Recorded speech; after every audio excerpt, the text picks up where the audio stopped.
Hi everyone, today we will talk about how to fix or how to solve Facebook Ads Manager showing zero results.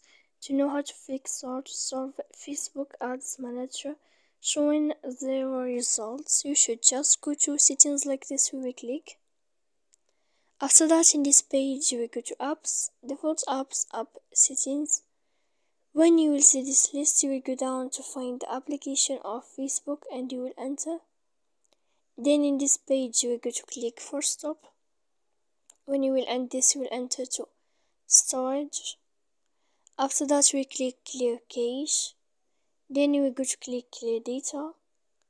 And when you will end all this stuff here, as you see, you can turn off your phone. So please don't forget to support us by like and subscribe. See you next time in another video, and thank you for watching.